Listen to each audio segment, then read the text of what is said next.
Good evening. When are government agencies, healthcare providers, health professionals, the Department of Justice, and others responsible for the accuracy of the information in which they generate, record, and exchange? In rescanning documents that will be part of my next upcoming book, When One Man Stands, due to some print problems in the file. These documents obtained through medical providers, hospitals, government agencies, law enforcement agencies for inclusion in the book have to be rescanned. In the process of rescanning them, we have come across licensed health professionals from the state of West Virginia knowingly falsifying medical records, declaring someone to be HIV positive, despite the fact that, one, they never asked the individual for their HIV status. Two, they never performed any medical test or blood test to determine the individual's HIV status.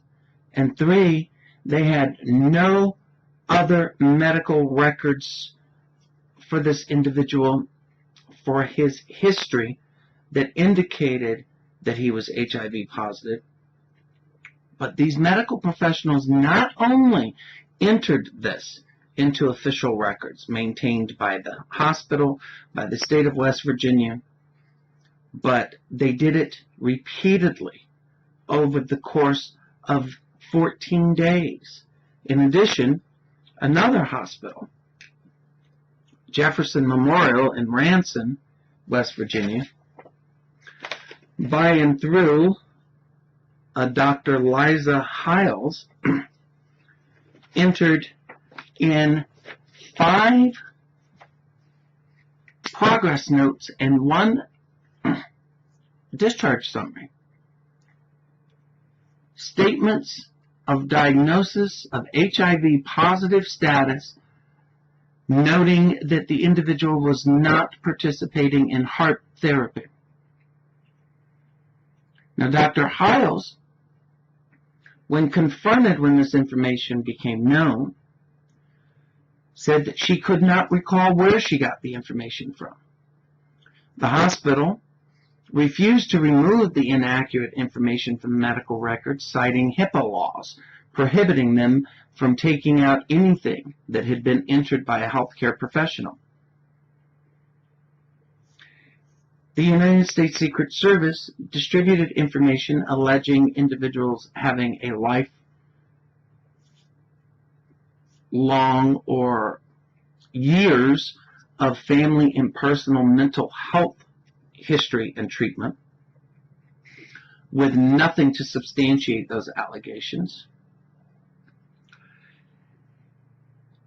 Licensed professionals in the state of West Virginia, employed by the state of West Virginia, created official records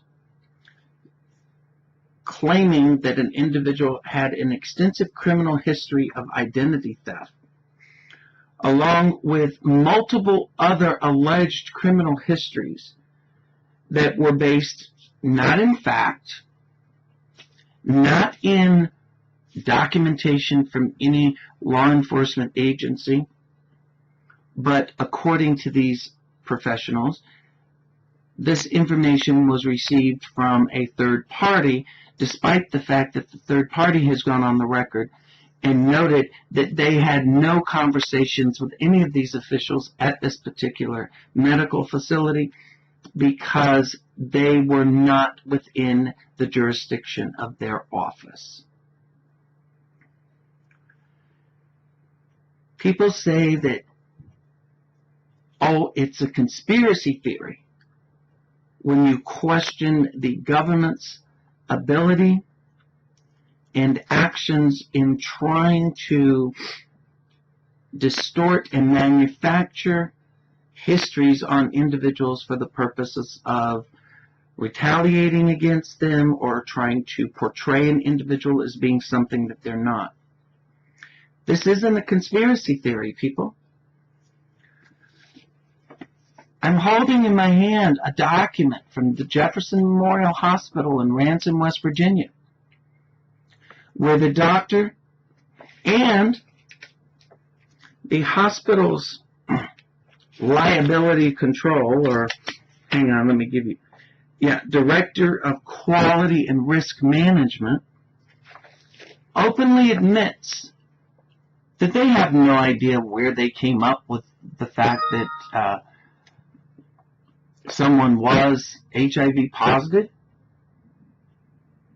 They have no idea why they entered that into 4 progress notes over 4 days and a 5th document listed as a discharge summary.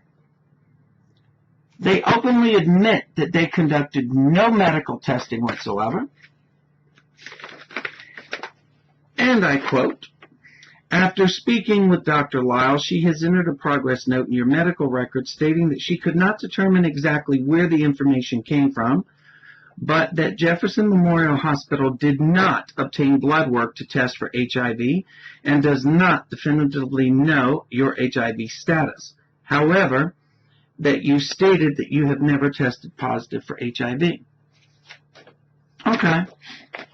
Now, here's my question. If you go to a doctor and you sign a release of medical records for them to obtain medical records from any medical facility or professional who has treated you in the past, do you think they're going to look in those medical records for an addendum note saying, oh, by the way, we put this information in here, but we have no idea that it's true? Or is that doctor going to go directly and look at diagnoses made by treating physicians?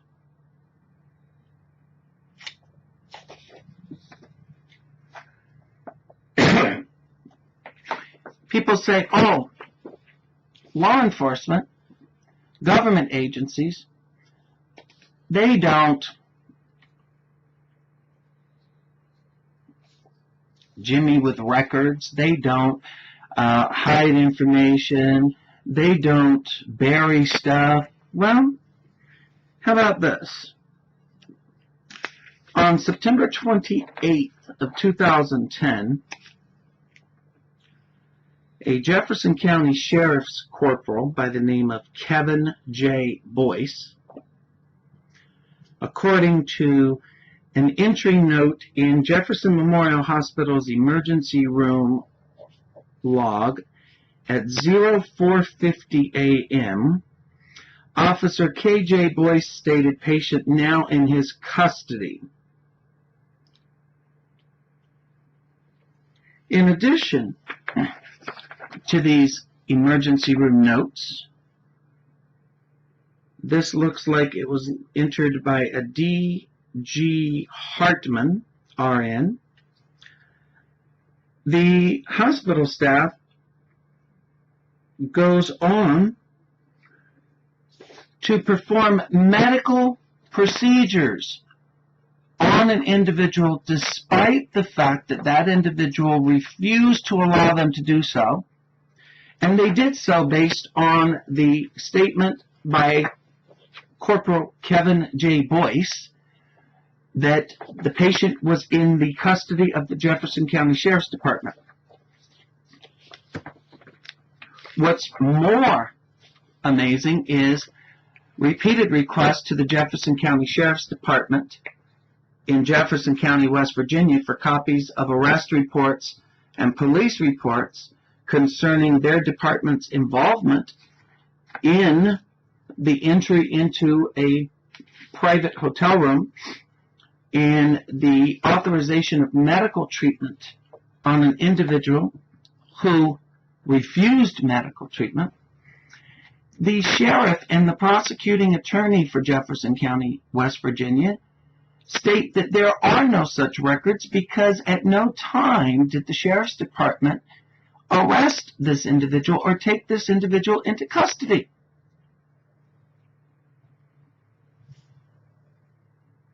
These aren't conspiracy theories. These are facts.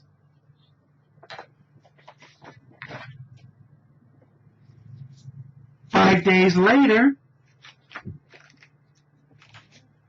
and I want to pull up the actual file so that I have it. 5 days later, medical and licensed professionals employed by the state of West Virginia's Department of Health and Human Services entered in medical records, this dated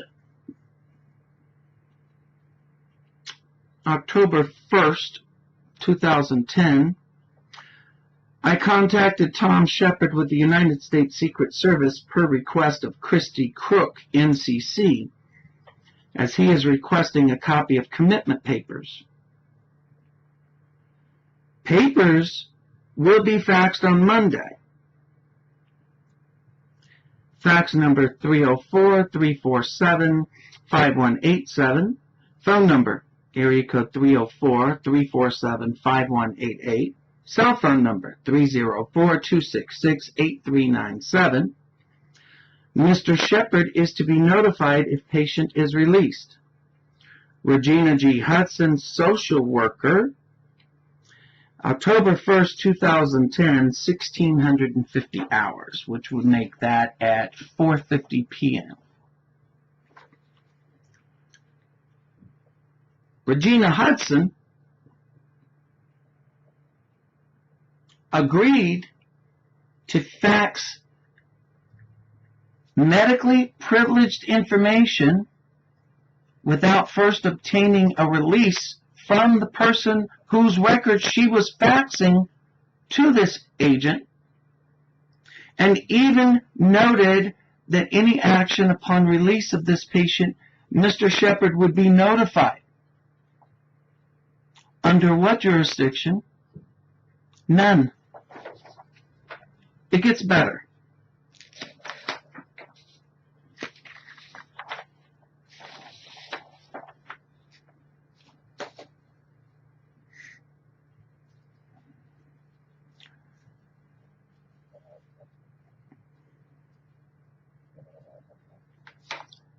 West Virginia official,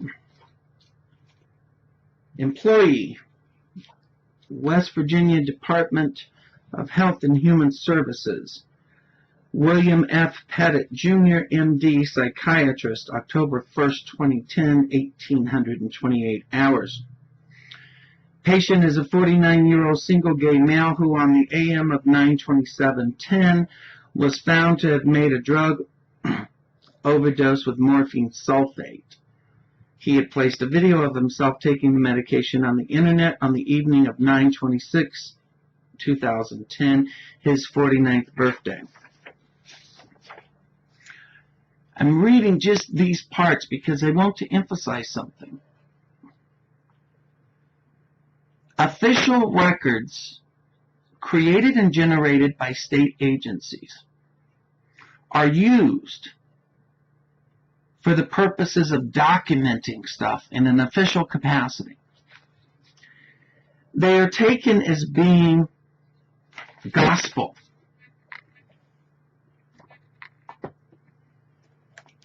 They're taken as being irrefutable.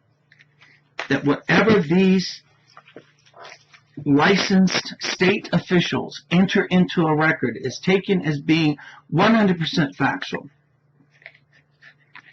I want to show you something. In my upcoming book, When One Man Stands, you will be blown away and amazed at the deliberate, the knowing and intentionally falsifying of official medical records for the purposes of maligning and representing and presenting an American citizen in an unfavorable light, based on nothing more than internet published innuendo and allegations by anonymous internet posters that licensed medical professionals chose to take from the internet and enter into official medical records so that it was created as if it was fact. The 49-year-old single gay male that Dr. Pettit refers to in this entry is myself. And it was not the AM of September 27th, 2010. In fact, it was the AM of September 28th of 2010. A probable cause hearing had been held in the Jefferson County Emergency Room on the AM of 9/27.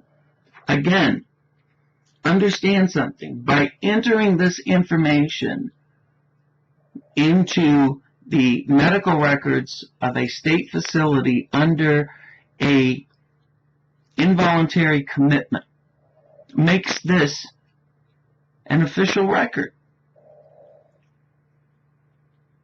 An official record that agencies and individuals can hold and use in representing and misrepresenting a person. It goes on to say that because of a book that patient wrote, he is kept under the eye of the United States Secret Service and an agent named Keller.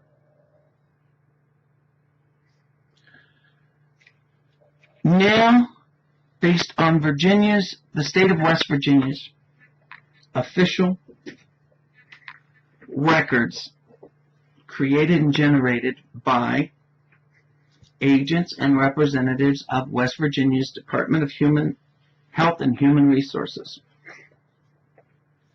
This has become official based on pure conjecture and constant repeating of rumors that has no basis in fact. The state of West Virginia and licensed professionals has created an official record documenting a scenario that simply has no basis in fact. It gets better. It gets a whole lot better. On October 5th, and throughout this period of October 1st through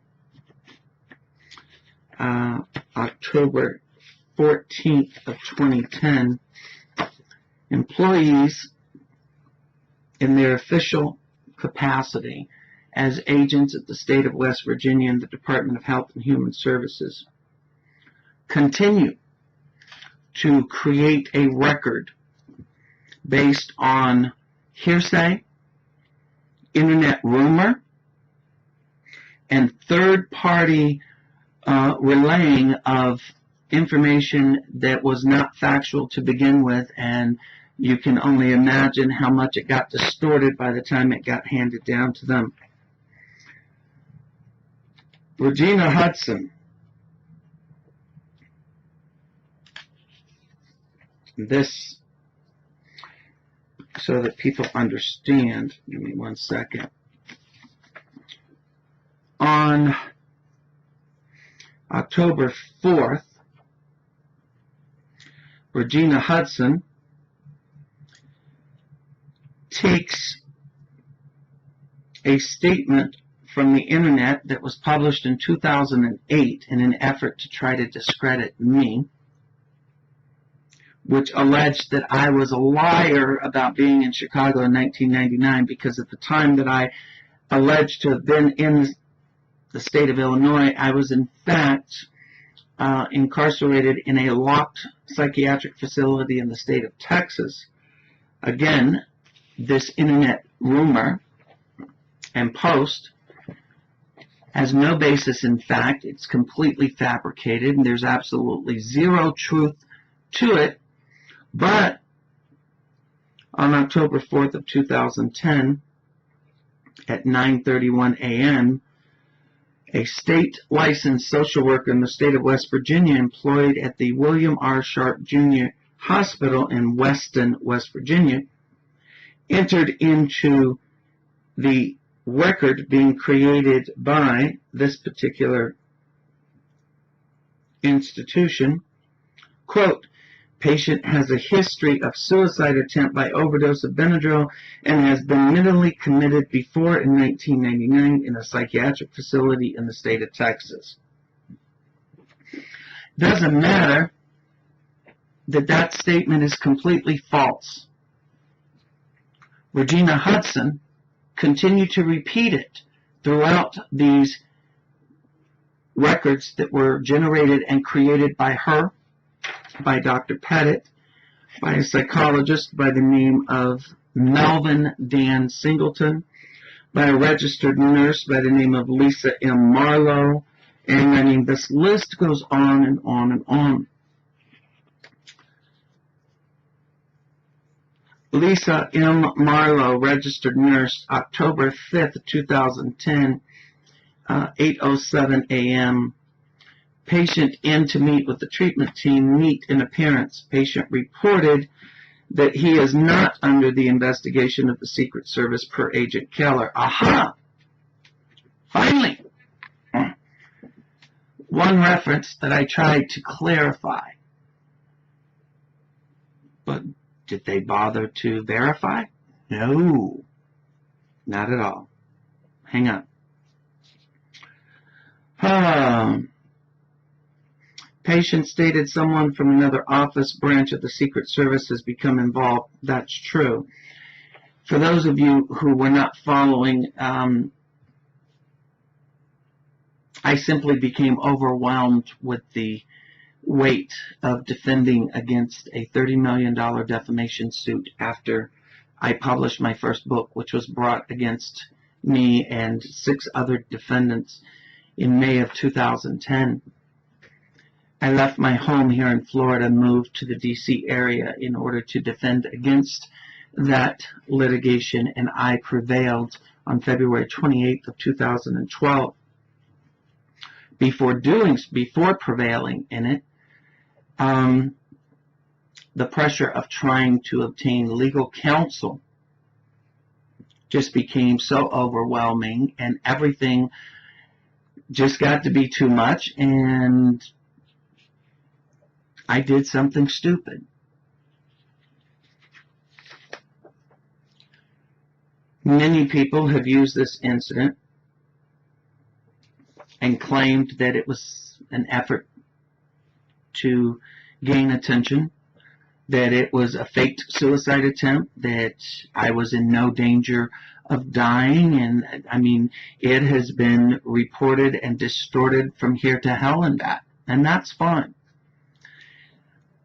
When the book When One Man Stands comes out, all those who have made those allegations will eat crow, simply because I decided that I would detail everything that transpired from the summer of 2009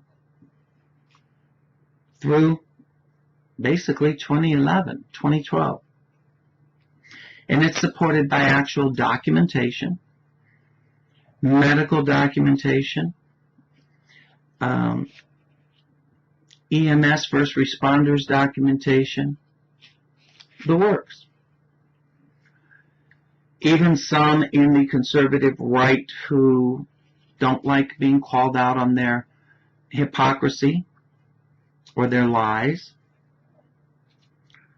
or their attempts to defraud have joined in the liberal left's efforts to try to distort the facts for the purposes of continuing to go after me, and that's fine. I can handle it. I've got broad shoulders by now.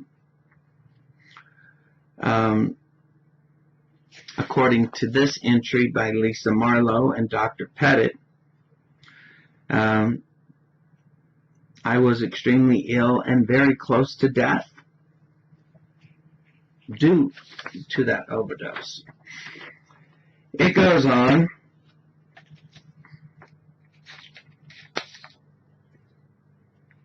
Diagnosis code Axis 1, Axis 2, Axis 3, nothing. Planned psychological testing pending. October 4th and 5th.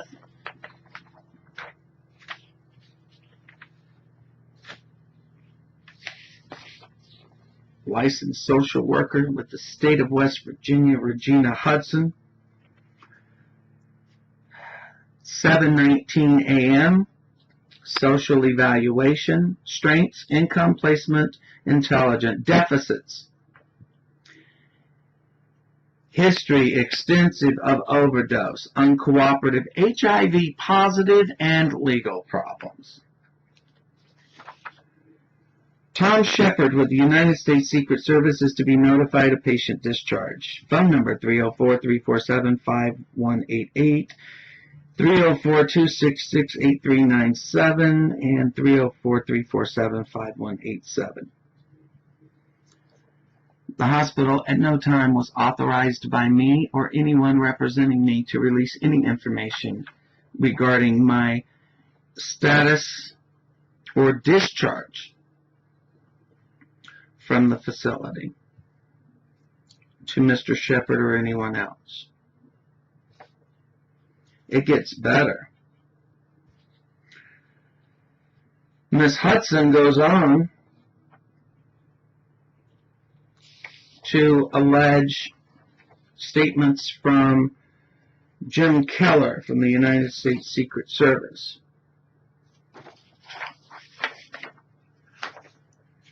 Per Mr. Keller, Lawrence has an extensive criminal history of identity theft but does not discuss it. Again, factually false.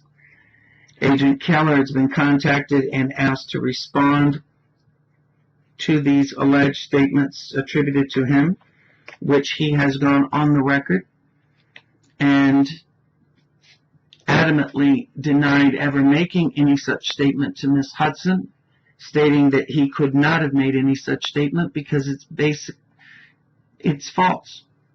There is no history of identity theft whatsoever. But see, that doesn't matter, because you've got a team of so-called professionals who are so enveloped in the involvement of the United States Secret Service in locating me that they're walking on eggshells trying to make sure that they don't do anything that brings them under the purview of the Secret Service. This kind of crap continues to go on and on and on and on and on for 14 days.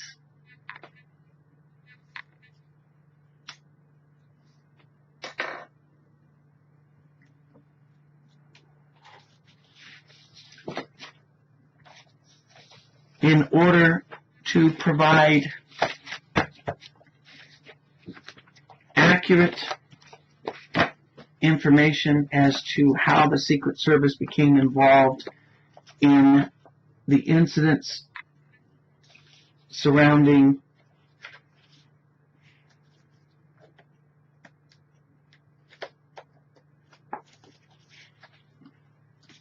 the dates of September 27th and 28th through October 14th of 2010.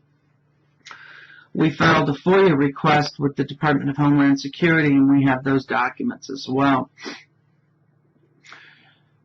We also have the documents and the police reports from the Fairfax County, Virginia Police Department. We have statements from the individuals that were concerned for my welfare. Have emails from Secret Service agents informing me that they had been contacted by the plaintiffs in Parisi versus Sinclair et al., requesting that they provide them information as to my current whereabouts, which of course the Secret Service refused to do because they were not in the business of locating people for lawyers. I've been working on one-man stands now for more than a year. It was originally scheduled to be released before the 2012 presidential election. And because of some problems in the print file and the book layout, it was not released on time.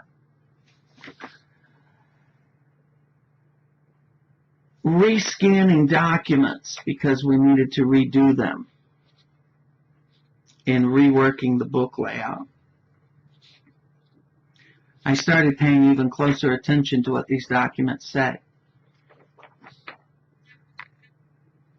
The information that Jefferson Memorial Hospital created a medical record claiming that I was HIV positive became known to me when I received those records and actually reviewed them in the spring of 2011, and I contacted and demanded that the hospital remove those. You can only imagine how it makes me feel to know that even though the medical staff and the medical facility can acknowledge that they put false information in your medical records, but that it doesn't matter, they can't take it out because the law says they can't.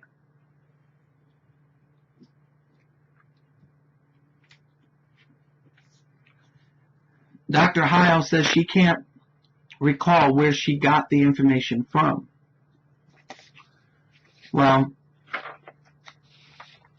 in the book, I propose that she got it from multiple internet postings by individuals who have made it their mission for 5+ years now to do anything and everything they can to attack me, my character, my reputation, and to accuse me of anything and everything in the world.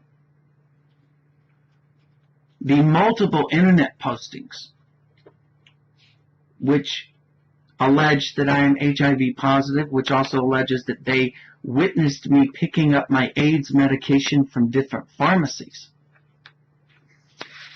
Despite the fact, I'm not sure if you can read this or not. I want to get this in. Despite the fact that I'm holding in my hand lab results from American Esoteric Laboratories dated April 22nd, or actually dated April 23rd of 2011 at 10:27 a.m. Test ordered HIV antibody screen. Patient name Sinclair Lawrence. Date of birth 9/26/61. Result: HIV antibody screen, HIV-1, HIV-2 antibody. Result: negative. Reference range: negative.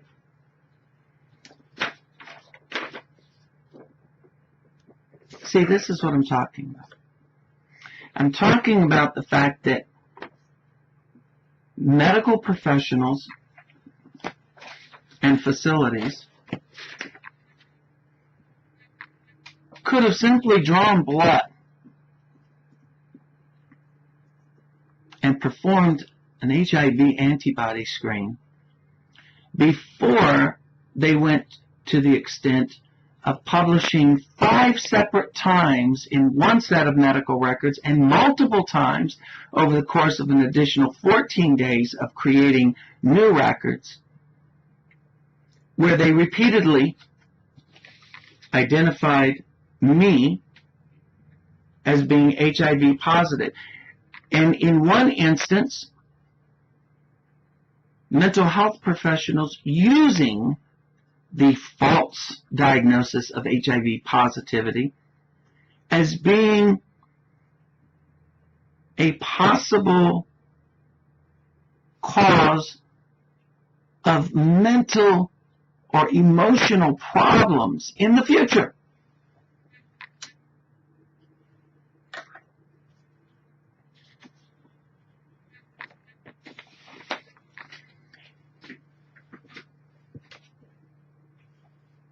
Obamacare,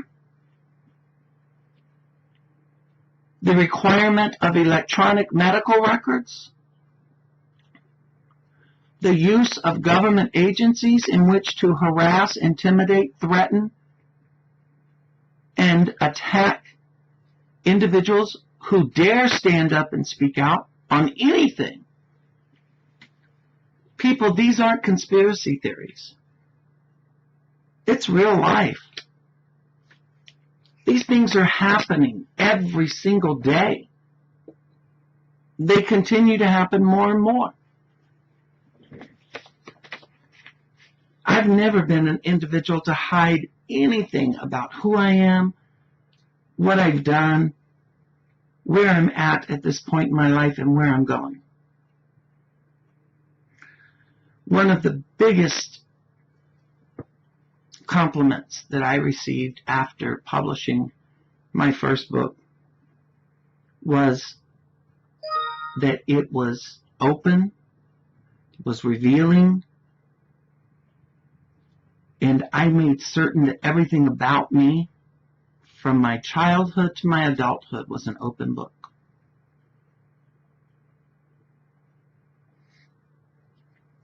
Now, have I responded in a way that allowed some of these individuals to be able to portray me as being something other than what I am? Yes.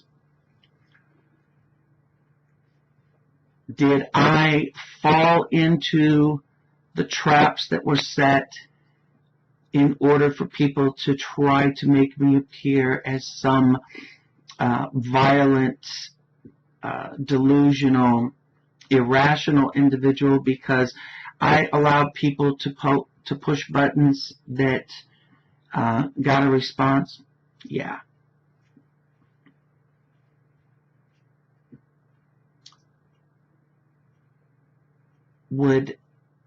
If I could go back to January 17th, 2008, would I have posted, and would I post that video today? You damn right I would.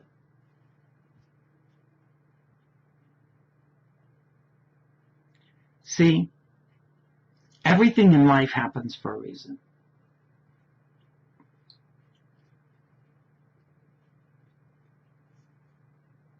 Are people telling you the truth when they say, oh, the alleged suicide attempt by Sinclair back in 2010 was a fake? Is that true? No. Not according to medical records, not according to the documentation that demonstrates that it took 4 days of a Narcan drip in order to get me to the point to where my heart would produce enough oxygen to where I could breathe without having a Narcan drip running through an IV tube.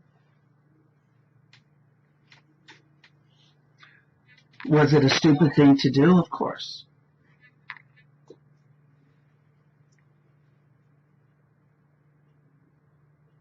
Will I try to hide the fact that I did it? No. Am I glad that I didn't succeed at it? You damn right, because it made me stronger, and it made me more determined to continue to fight for my name, as opposed to letting these individuals, these agencies, these politicians, these political operatives, and then these just simple idiots who sit in their mother's basements on the computer with no life of their own except to turn around and attack anybody and everybody they can on the internet to make themselves feel important.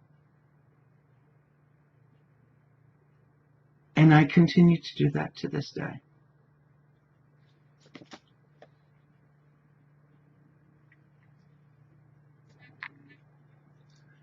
In some things, it gives me a more personal insight in reporting what is taking place in this country today. See, I don't have to have people tell me, oh, it's a conspiracy theory, because I know it's not. I hold in my possession and in my hand documents that prove this isn't a conspiracy theory. This is fact. This has happened. And it continues to happen every single day. Is it newsworthy? You bet it is. Because who's to say that you may go to your doctor one day, and whether people want to acknowledge it or not, let me tell you a little simple fact. Every time you see a medical provider or you change doctors, something is taking place that very few people realize. Medical professionals are now doing Google searches of your name to see if they can find anything out about you from the internet. You will not believe the amount of information that employees of the William R. Sharp Jr. Hospital came to me with and told me that they had gotten off the internet during my stay there. I mean, these people were monitoring Amazon.com's current prices on my first book while I was a patient there. Some of them even asking me how it was they could come about getting a copy of it. That they were amazed that people were selling copies for $3,500. Imagine how shocked I was when I found out from some attorneys that some people actually paid that much for one.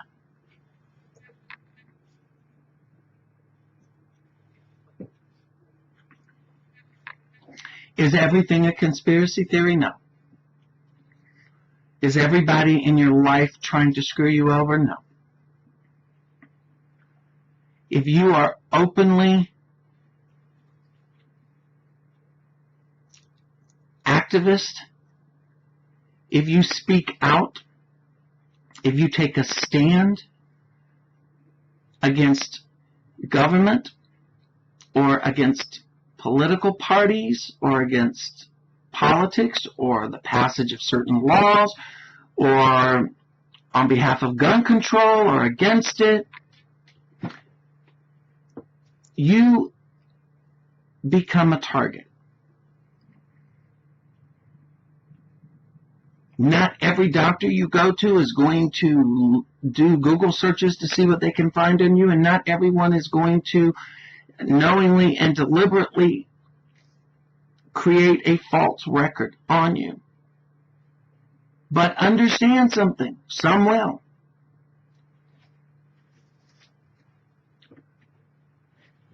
Please continue to keep track of the status of When One Man Stands at whenonemanstands.com.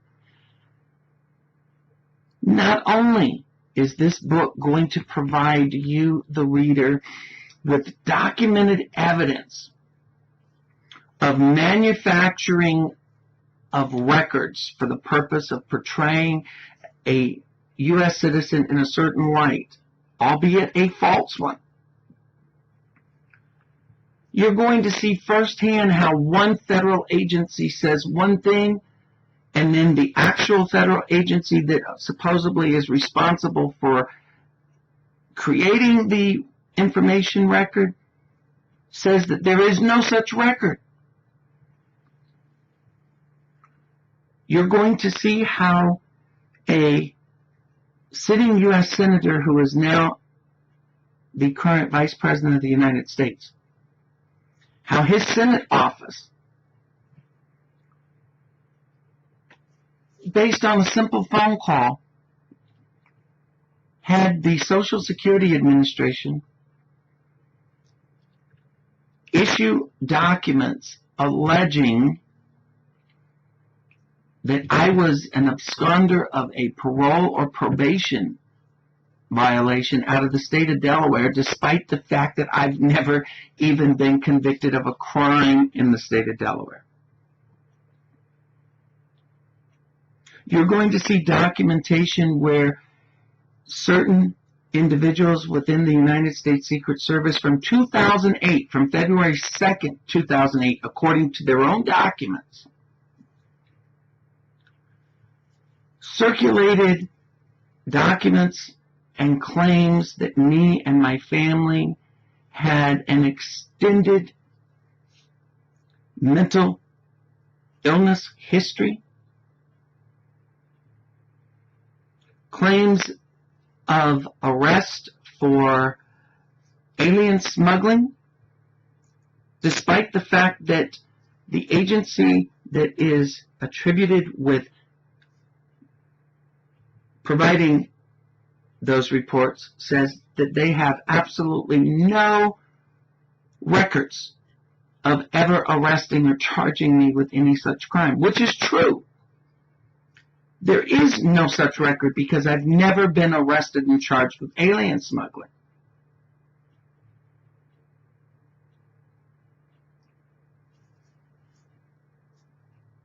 People need to understand these are not conspiracy theories.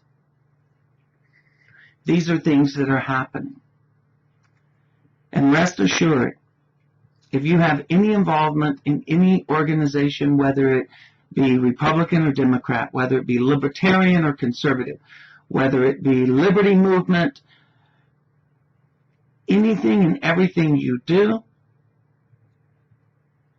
when you piss off people, you step on people's toes,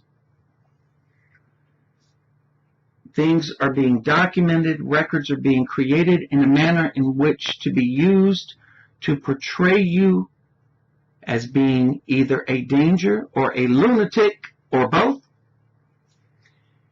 and to protect yourself, you need to do something, and you need to start doing it today. Start demanding medical records be provided, and when I say medical records, I mean everything. Don't just say, oh, you want history notes from a doctor's visit here. Do what we did. Do what I did with the state of West Virginia. I demanded a complete and exact copy of the entire records as they were created and maintained by the state of West Virginia's Department of Health and Human Resources and William R. Sharp Jr. Hospital. $170 worth of documents. Because I knew that by getting the entire record and going through it, entry by entry, day by day, moment by moment, I would be able to demonstrate in when one man stands. The same thing that occurred in Jefferson County, West Virginia, took place in Weston, West Virginia. Can you possibly imagine having 911 tape audio of a county sheriff's department's corporal telling the 911 operator that he is in the subject's hotel room and conducting a search of that room, and yet the sheriff's department claims that they have absolutely no reports or records of any involvement with that individual at that time? Can you imagine hearing hospital and first responder ambulance EMTs on the phone with 911 dispatch, telling 911 dispatch that the sheriff's department's corporal has stated that he has taken the patient in custody and that the patient is now under arrest. And yet the sheriff and the prosecuting attorney of that county swears to this day that the sheriff's department has no records of any such thing happening, but yet you've got 911 audio tapes with the hospital and the EMS confirming that the sheriff's department representative authorized them to proceed because According to that sheriff's corporal, the patient was now taken into custody.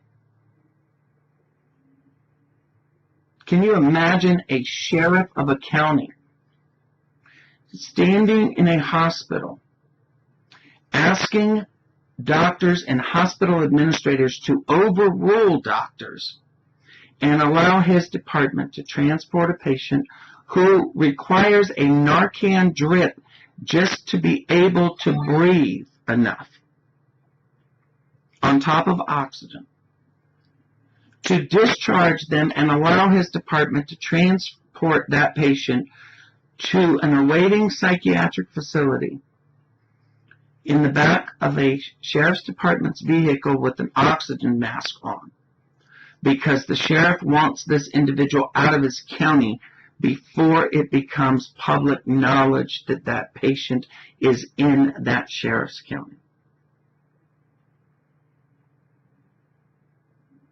Why would a sheriff's department conceal its records? Why would a sheriff's corporal, who is on record of telling not only family members of myself, but of telling other law enforcement officials that he will be available for quite some time because he has a mountain of reports to complete, only to be told by the sheriff of the county that no such reports exist? Why would the county court clerk's office refuse to identify the signature on the probable cause commitment papers? They've released the probable cause order and the documents and the application for a probable cause hearing filed by the sheriff's department. So, protecting the identity of the mental hygiene commissioner, you're not protecting anything. The signature's on the paper. The only problem is you cannot read the individual signature legibly enough to identify what that name is. But the county court clerk's office refuses to identify the signature, stating that they have released what has been requested. They're not obligated to identify the signature of the individual who served as the mental hygiene commissioner. Despite the fact that there was a tape recording of the actual probable cause hearing, officials have refused to release copies of those tapes. In fact, they refused to even acknowledge that a recording of the hearing was made.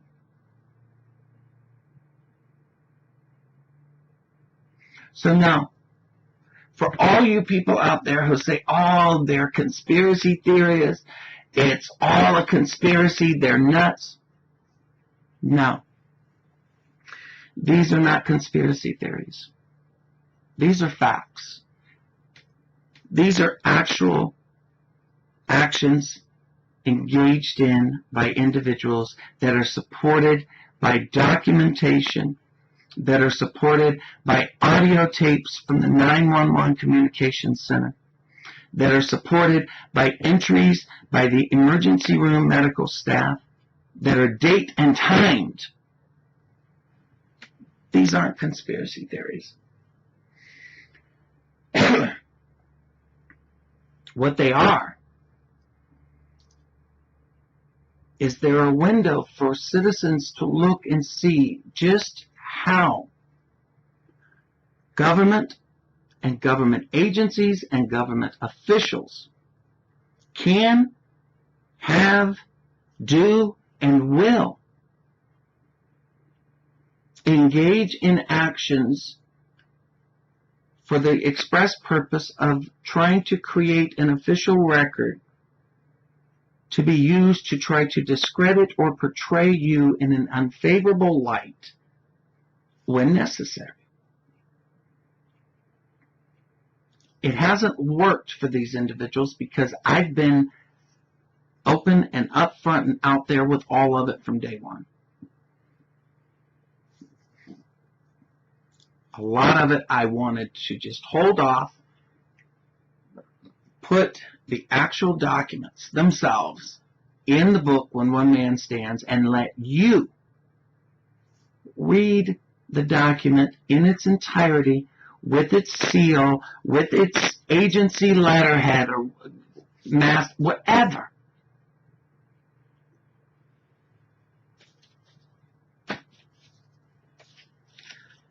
The Sheriff's Department of Jefferson County, West Virginia,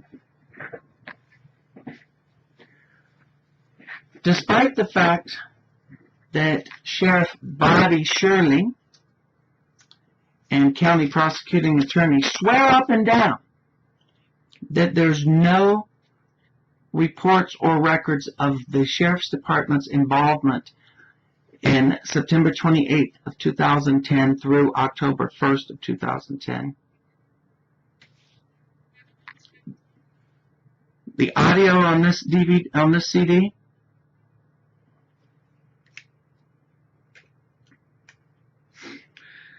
Jefferson County, West Virginia Emergency Communications Center calls Jefferson County Law Enforcement, Jefferson Fire Radio Traffic, Signal 21, Charlestown Inn. Date 9/28/2010, completed by Nancy Dobson. This CD and Jefferson County Sheriff's Department Corporal Kevin J. Boyce, B-O-Y-C-E, own voice on this CD tells a different story.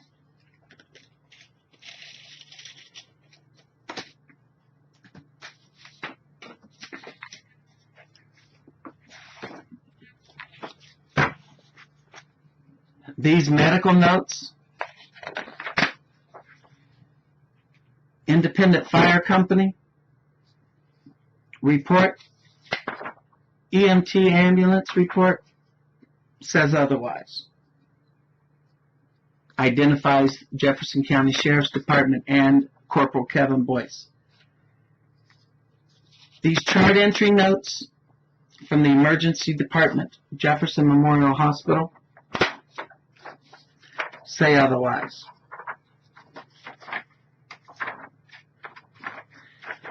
Hang on.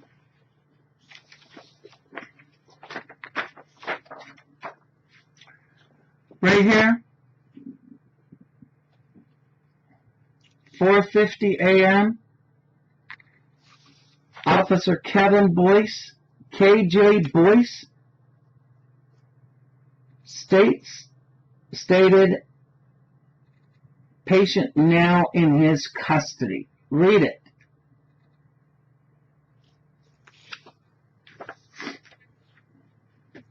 See, these aren't conspiracy theories, they're facts.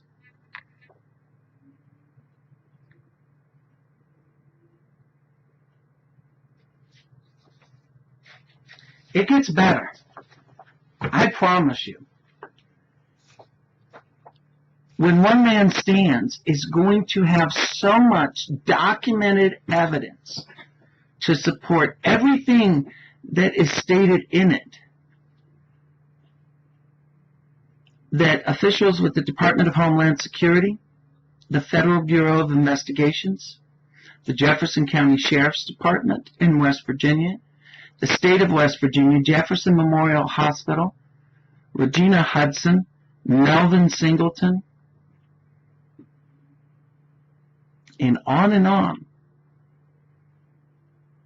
There's no way they're going to be able to deny any of this. The emails that were sent out by me on September 27th,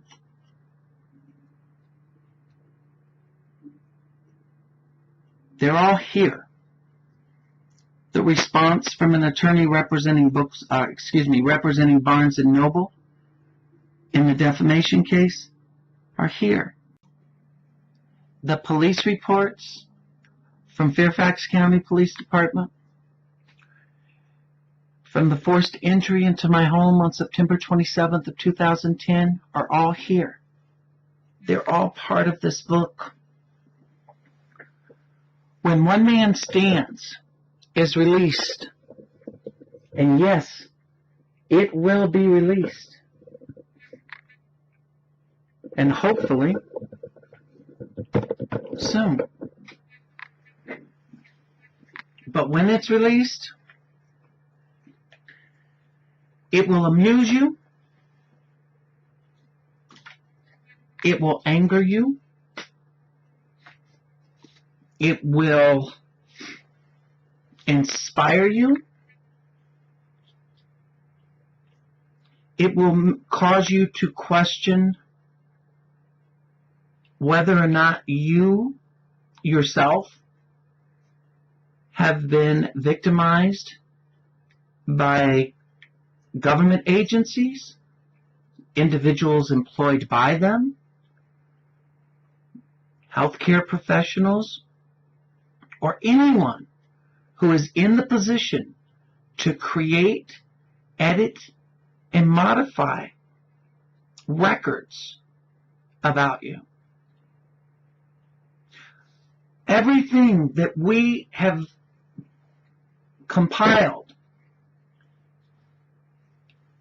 in documents, in audio recordings, in Freedom of Information request for this book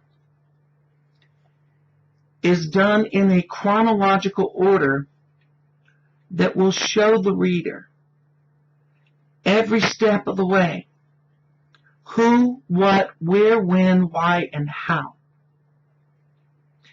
It will show you and it will name names of individuals who used their official offices as a means to engage in actions which were intended to intimidate, threaten, and harass private citizens. It will show you how different federal and state agencies provided so-called histories of records to judges and other agencies that, despite containing certain information,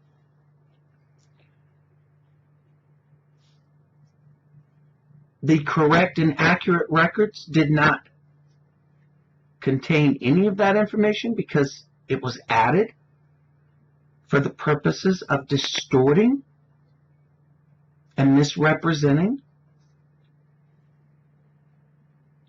You will see documents from one federal agency alleging arrest and charges of alien smuggling, despite documents from the alleged arresting agency noting that there are no such records because there was never any such arrest and chargings.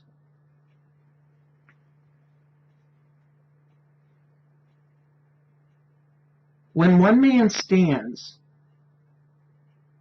will be a book that in 2013, it's going to be probably the breakout hit of the year, and not because it's going to have millions of dollars in advertising behind it, because it's not. It's going to be the breakout hit of the year because of the information that it contains, and because it is put and organized in chronological order, where you are walked through the activities as they happened, as if you were right there. This book will pull you in, and it will keep you in, and it will keep you interested. If you thought, and I know many of you who have read the first book did, because you made it clear to me that once you started reading it, you did not want to put it down. You wanted to see what took place next. You wanted to keep going. When One Man Stands is going to be significantly longer than my first book, but it will not be any less engaging and riveting because it will be factual. And the most riveting parts of it will be the actual documents themselves that demonstrate what we're telling you took place. You're going to be looking at physical, documented proof that that did in fact take place.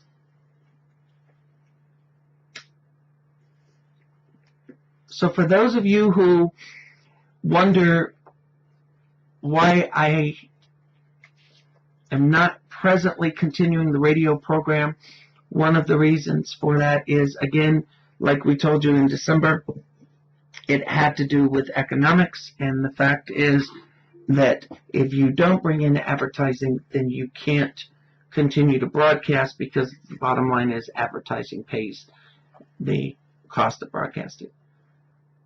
But more so because this book was supposed to originally be released in September of 2012. And because of delays in documents being provided and delays in getting the formatting and the layout done, and now the entire format and layout having to be redone because of problems in the way it was done originally, it's not printing correctly, will be well worth the delay.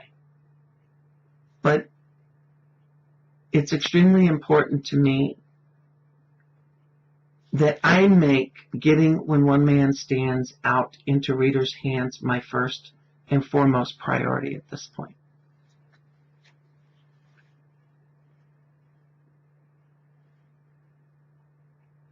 There will continue to be internet chatter that I'm full of it. There will continue to be internet chatter that, oh, well, it's just going to be a rehash of stories that have been published on the internet. Not even close.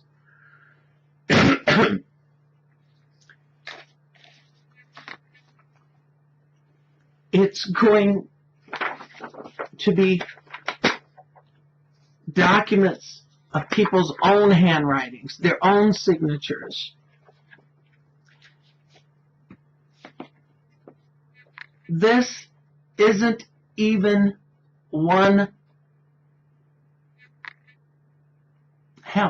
this doesn't even come close to 1/8 of the documents that we've scanned for including either the full document or portions thereof in this book.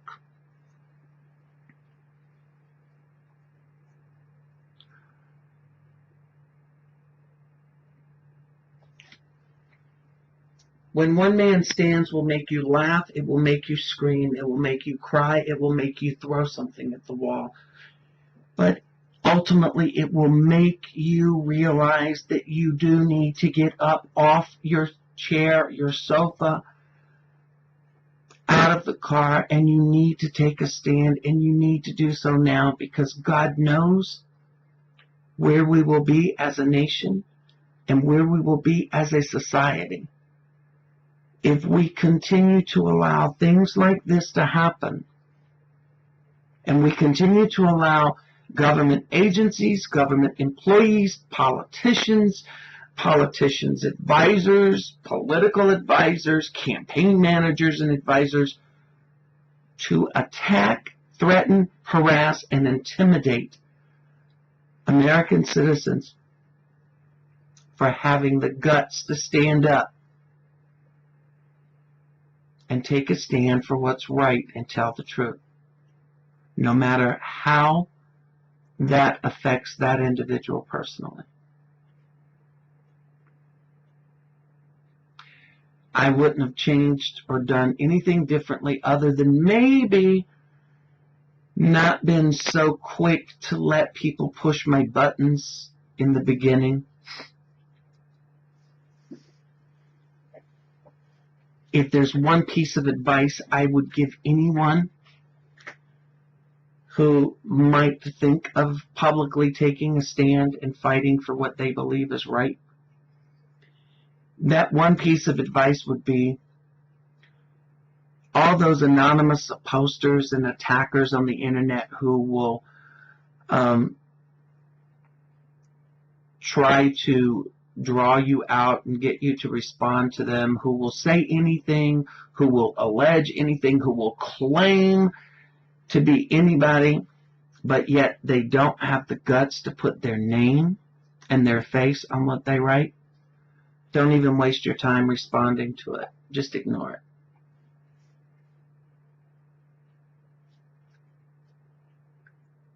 Continue to follow the progress of When One Man Stands at whenonemanstands.com.